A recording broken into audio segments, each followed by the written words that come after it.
porque agora vai para as Europa, como diz o outro. Boa noite a todos! Aí, nossos ouvintes que acompanham o podcast, está aí recebendo essa energia maravilhosa dessa equipe aqui que está aqui conosco. Quero salientar que vai ser, porque eu estou gravando, porque as internet caem, e depois eu coloco no canal que já vai pelo Brasil todo e alguns países da Europa, graças a Deus. Lá eles têm essa necessidade de ver a pujança do espiritismo no Brasil. Somos o maior país espírita e temos atividades que não acabam mais. Eu não tenho tempo de rezar, brincadeira. Eu vivo rezando toda hora, mas parar para orar é um pouco difícil, porque as missões que a gente recebe tem que correr atrás para repor. Quem me conhece sabe que eu fui inimigo do espiritismo.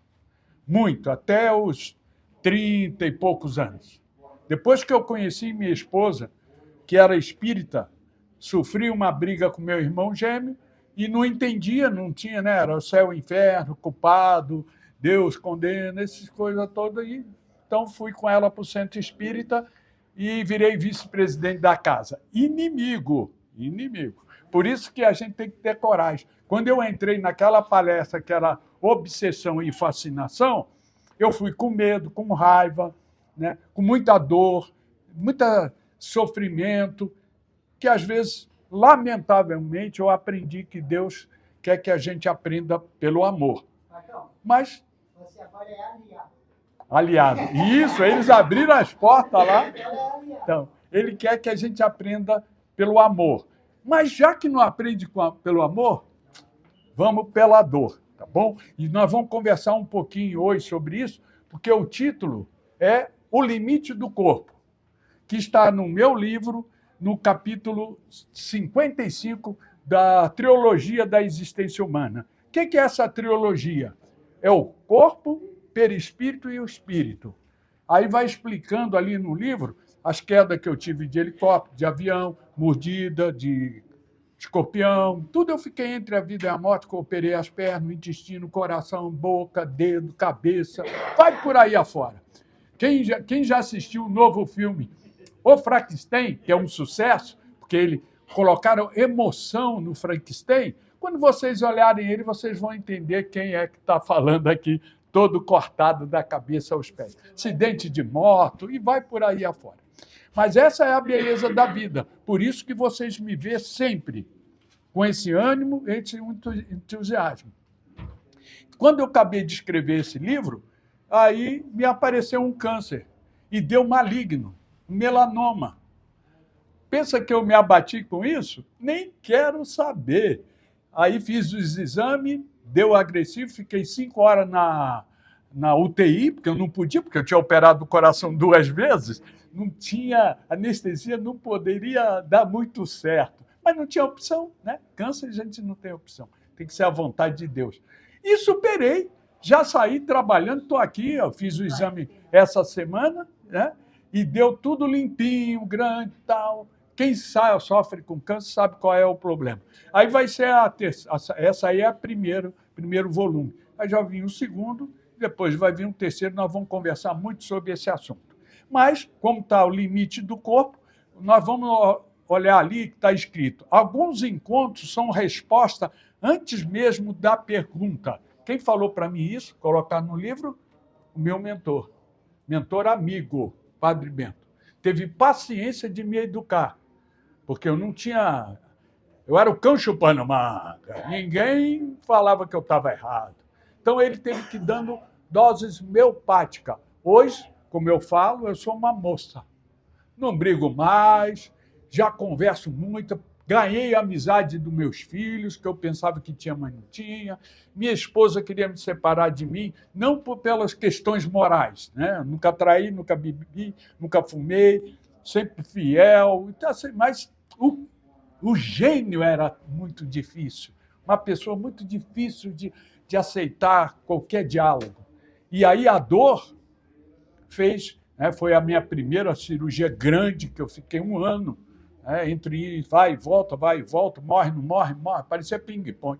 Eu ia para o outro lado, não queria, voltava para cá. Eu brincava com as enfermeiras, né? Vou para o inferno, ele não me quer. Aí eu venho para a terra, também não me quer. É uma expressão para a gente entender essas questões que abatem na nossa vida. Foi a base desse livro. Então, alguns encontros são resposta antes mesmo da pergunta: qual é esse encontro que eu referi no livro? Foi a minha esposa. Se não fosse ela, nem meus filhos, nem o crescimento financeiro, nada teria acontecido, porque ela foi meu braço direito, meu braço esquerdo, minha perna direita, minha perna esquerda e o meu coração.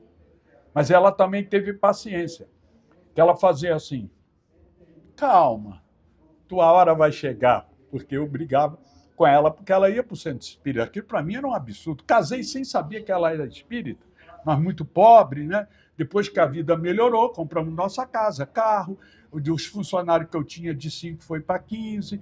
Aí ela colocou o evangelho debaixo do braço e eu fiquei doido. Falei, para separar não dava mais, porque já tinha filhos, e meu conceito religioso também não permitiria isso. Então, foi um encontro que me permitiu estar aqui. Não só aqui, estou dando palestra para a Europa, onde já se viu isso, para o Brasil todo, em live, e trabalhando na USE, presídio, OAB, nossa, muito trabalho. A escola, as faculdades me chamando para fazer seminário. Pô, o inimigo. Mas por que isso aconteceu? Encontros que são resposta antes mesmo de eu perguntar, porque eu não ia perguntar o quê? Sou inimigo? Qual é a pergunta que eu ia fazer? As piores que pode se imaginar. Então, o sentir é tudo. E está ali. Quando a consciência desperta, a alma encontra o caminho, reconhecendo que cada experiência possui valor educativo, propósito evolutivo, espírito amigo, Padre Bento. O que ele está dizendo aqui?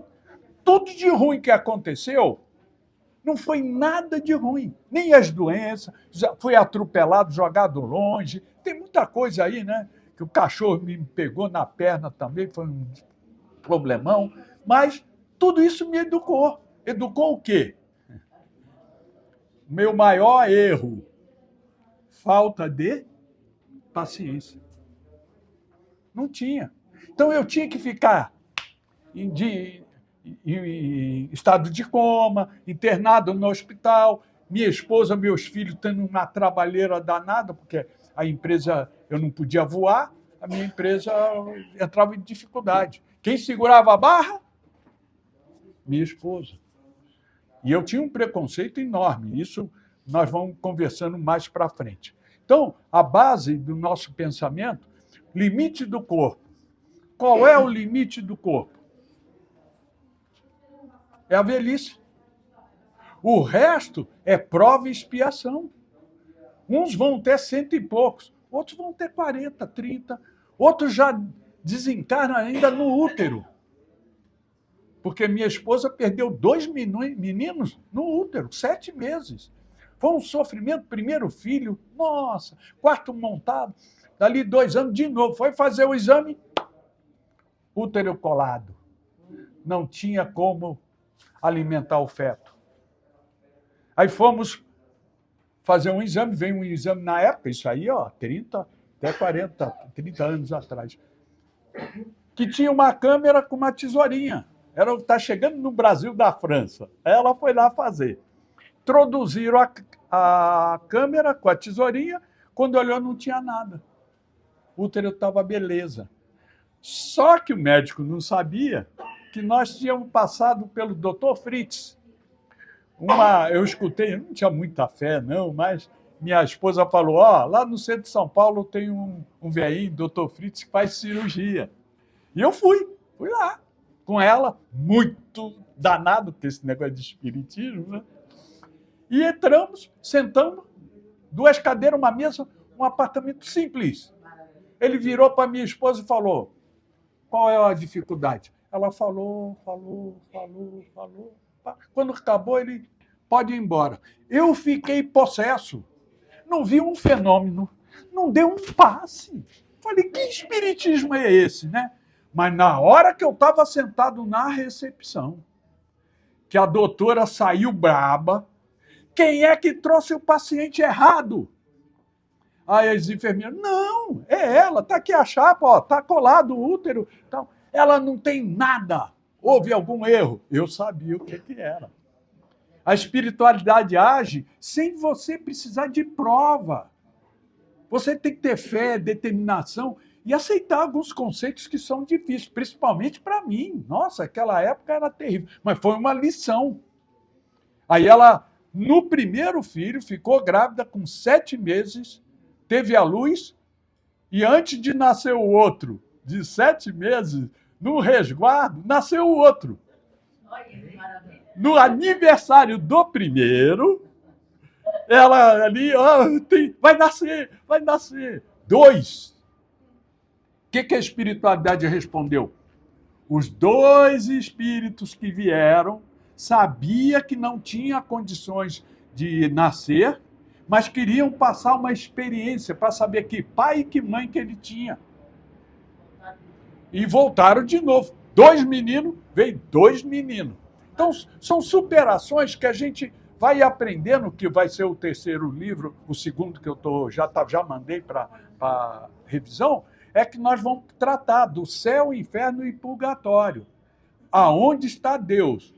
Mas nós vamos voltar aqui um dia para falar sobre esse livro. Deixa ele sair primeiro, para a gente ver como é que vai ser. Muito bem. Tem alguém vindo à casa aqui pela primeira vez? Levanta a mão. Seja bem-vindo, seja bem-vindo. Se tiver mais alguém. Eu entrei pela primeira vez com medo, raiva e tudo, e passei por sopa, distribuição, fiz muito curso médio e adquiri todas as mediunidades. Psicografava, corporava, doutrinava, curava, trabalhava, tudo. Foi uma missão muito dura que o Padre Bento me deu, porque eu não tinha mediunidade, mas não sabia trabalhar. Quando aflorou, trabalho. Então, sejam bem-vindos, tá bom?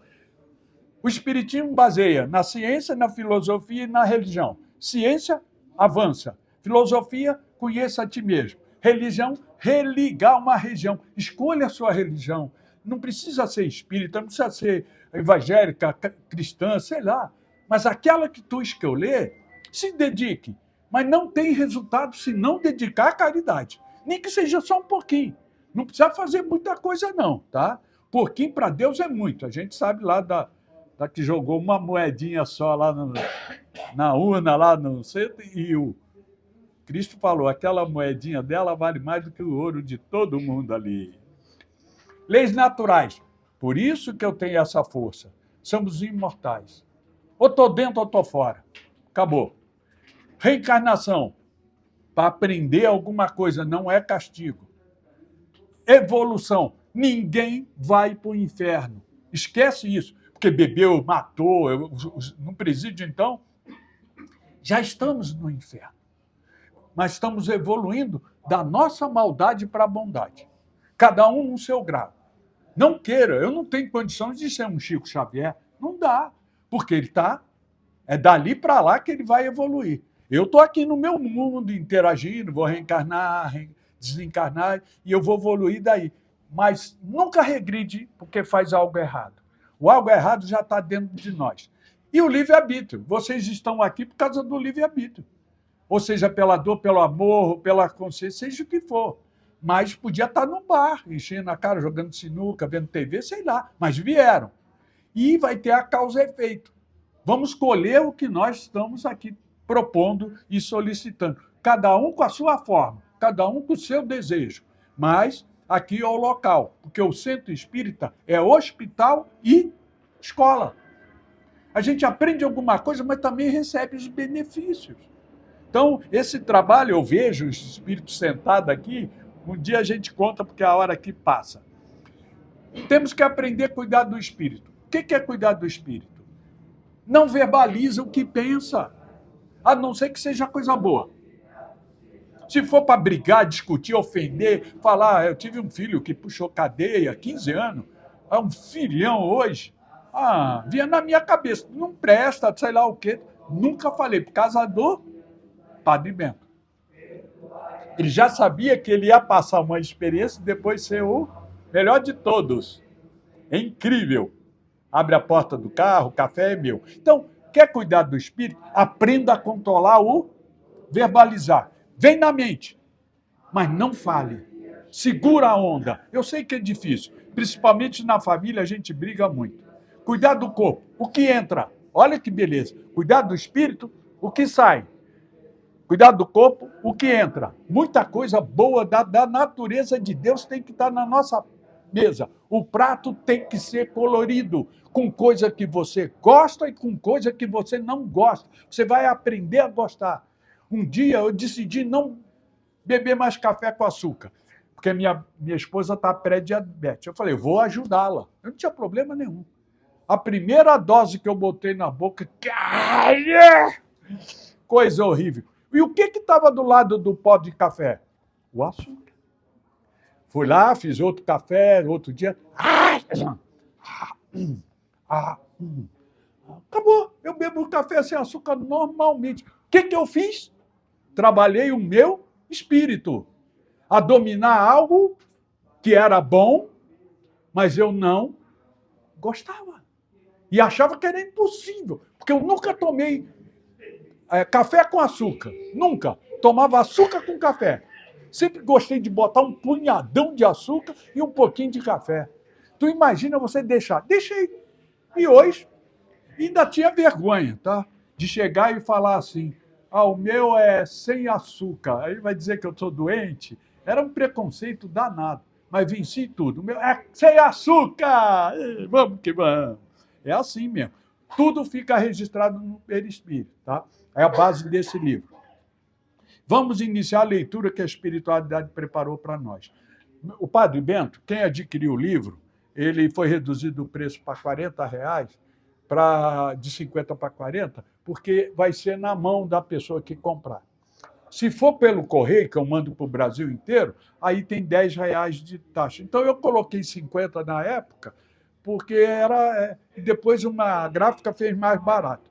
Então, vai vir aqui uma psicografia para todos nós, não é para uma pessoa, mas no meu livro é ele que escreve. Porque 90% do livro, ele foi lá me levar lá no passado. Mas vamos indo. Quando a prova começou a se impor, quando começou a me machucar, quando começou a me deixar louco, que eu não era, como eu vou me lidar com isso, né? Sonho, porque o espírito ele não tem dia, hora, não tem noite, não tem nada. Então ele fica contigo. Você vai dormir, ele levava para trabalhar.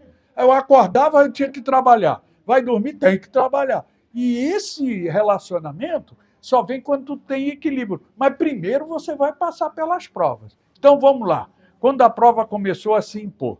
Durante muito tempo, como acontece com tanta gente em fase ativa da vida, e vive sob a sensação de que tudo seguia dentro de certa ordem.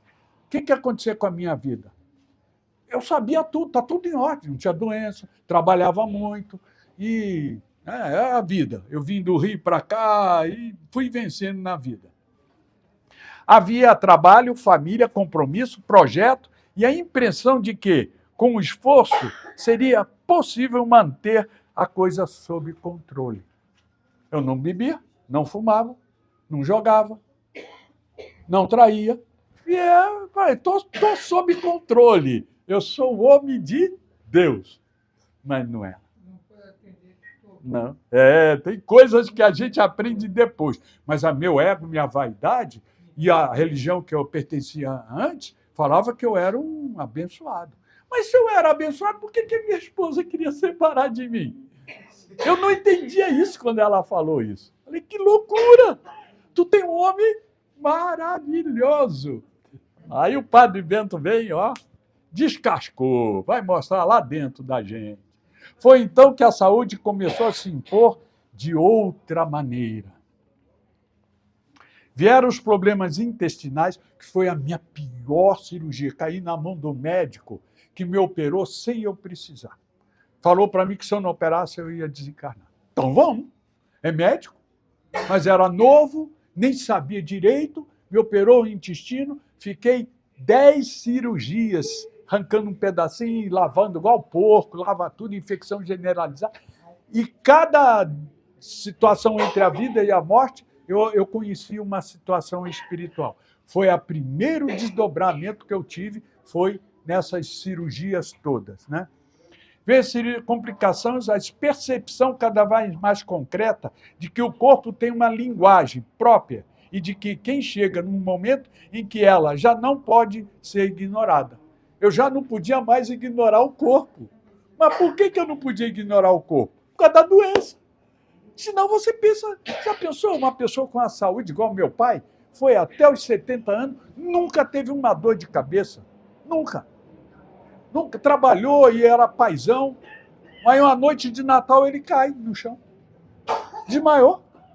Um homem enorme, nós morávamos no Rio, lá, uma escadaria, agarramos ele, levamos, quando tirou a chapa do pulmão, ele fumava um cigarro no outro. Dormindo, ele fumava. O que ele teve? A bênção de uma saúde. Mas eu não era espírita, nem tinha noção, tá? Ele jogou a saúde dele fora. Dali para lá, eu tinha que sair de São Paulo e visitar ele internado. Ele entrava, saía, entrava, saía. Ainda fiz um pedido, que eu falo para ninguém fazer. Eu estava no êxtase de ser espírita, né, estudando ali. Ó Deus, quando meu pai morrer, eu quero que ele morra nos meus braços. Olha que coisa linda, poética, né? Vamos nós dois no hospital aqui, ele veio passear, entrou brincando, alegre, deitou na maca. Filho, tira o chinelo de mim, porque eles iam fazer um exame nele. Quando eu puxei o chinelo, ele teve um infarto fulminante, gerado pelo fumo, a gente sabe disso. Tu imagina eu pegar o telefone, ligar para casa, falar com a minha mãe, com meus irmãos, nunca mais eu aprendi, não pedi isso não, a não ser que seja prova, né? Aí é outra coisa. Aí a gente aprende a certas coisas, não deve pedir a Deus, não, para mostrar que você, eu amo, hoje eu sei lidar com os mortos. Que mortos o quê? Né? A doença não entrou na minha história como uma ideia, entrou como um fato. Ali é baseado na trilogia dos meus conhecimentos, conhecimento vivido, tá? Entrou por meio da dor, do medo, da dependência, das limitações físicas, da necessidade de me entregar aos cuidados médicos, num nível que até então eu nunca havia experimentado. Qual foi esse nível? Eu já adquiri 3 mentores. Dr. Manuel, e o Padre Bento, e o ortopedista, que é o japonês. Tu já pensou? Tu está no êxtase da mediunidade. De repente, você tem 3 médios socorrendo as pessoas do trabalho que eu tinha de equipe dentro do GBEM. Ele trabalhando e resultado vindo. Aí o cara veio, tem uma história no outro livro, ele bateu com o carro, quebrou os 2 joelhos, e aquele rolo todo. Aí o ortopedista foi lá, fez a cirurgia, uma semana depois ele jogou as bengalas fora. Me ligou e falei, não joga não, joga só uma, porque eu estava aprendendo. E ele hoje joga até bola, isso já faz muitos anos, tá? Porque depois a mediunidade pediu para mim parar com isso, porque tinha outras coisas. Isso aí é um outro fato. O corpo, que tantas vezes acompanha silenciosamente a rotina do dia a dia, de repente passa a ocupar o centro de tudo. O corpo servia ao meu espírito. De repente, a doença fez o quê? O espírito cuidar do meu corpo. Olha como é que inverteu a situação. Está ali no nosso livro aí. A vida se reorganiza em torno dele. O que é a vida se organizar em torno dele? Em torno do corpo doente. Eu internado, já pensou? 16 dias em estado de coma. A última cirurgia agora há 3 anos, do coração. Que a minha família passou? Que em volta tiveram que... E o médico falando, não tem mais jeito, né? A vida se reorganiza em torno dele, enquanto antes parecia urgente, pedia importância. Do que parecia estável, se fragilizava. Eu achava que meu corpo era tesão, grandão, forte, né? Não era assim. O homem, acostumado a decidir, produzir e seguir diante, se vê obrigado a reconhecer que não comanda tudo. A doença, o que fez comigo? A doença teve, entre outros efeitos, de quebrar em mim uma ilusão muito funda, a ilusão do controle. Pensava que eu estava em controle, falando que Deus está no controle. Mas eu estou falando para Deus fazer o meu controle. E a doença muda tudo. Enquanto a rotina responde, acreditamos mais que deveríamos no poder da vontade, da produtividade e da organização pessoal. O corpo adoecido interrompe essa fantasia com brutalidade. Eu sei que é pessoas doentes, porque depois eu fui fazer atendimento em hospitais. Ainda assim, é importante dizer que isso tem ainda assim, é importante dizer isso com muito cuidado. O sentido mais verdadeiro dessa fase não está em transformar a doença em algo bonito. Eu não estou transformando isso aqui em algo bonito, não. Estou transformando isso aqui em esperança para todo mundo, tá? Ou entrar no sofrimento como se ele, por si, carregasse uma espécie de nobreza automaticamente. Eu estou falando isso para aqueles que se vitimizam, fica brigando com o outro. Ah, eu operei o coração. Ah, eu 2 vezes. Ah, eu operei isso. E vai indo, já vai para lá, porque eu já vou terminar rápido. A lição, para nós aprendermos. A dor foi real, o medo foi real, o corpo sofreu de verdade. Houve procedimento médico, risco concreto, limitações físicas e angústia. O que aconteceu depois não apaga nada disso. Tudo isso está registrado no meu perispírito. Trilogia da existência humana. Corpo, espírito e o perispírito, tá bom? A hora já se faz, eu tinha alguns recados que eu não vou passar, porque a gente tem que cooperar. Assistam esse filme, Aprendendo a Lição. É um longa-metragem, mas é uma lição da educação muito forte. Tem que ter a mente aberta e entender a proposta deste filme.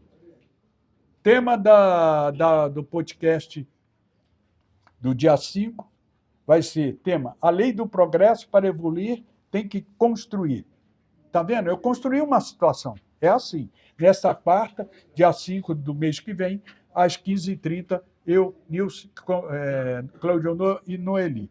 E hoje, o podcast, que é de sexta, foi hoje às 15h30, foi quando a ingratidão fecha as portas da paz interior. Tu imagina quanto eu machuquei tantas vezes pelo cão chupando manga. Só ingrato, eu era só ingrato. Não tinha Deus no coração, mas falava de Deus. Tá bom? Esse foi Gerenciando Conflitos Espirituais. Meu livro está aí, os países que estão conosco, e agora eu vou encerrar, vou passar logo as 3 fases, para nós encerrar a gravação. Eu quero que vocês repitam isso. Eu repito isso no sair do meu apartamento, no espelho que tem no elevador. Tá? É uma coisa que vai modificar o coraçãozinho de vocês, se quiser. E pegue meu WhatsApp e pede se quiser. Então vamos lá? Eu quero, eu posso, eu faço, e eu mereço ser feliz. Gratidão.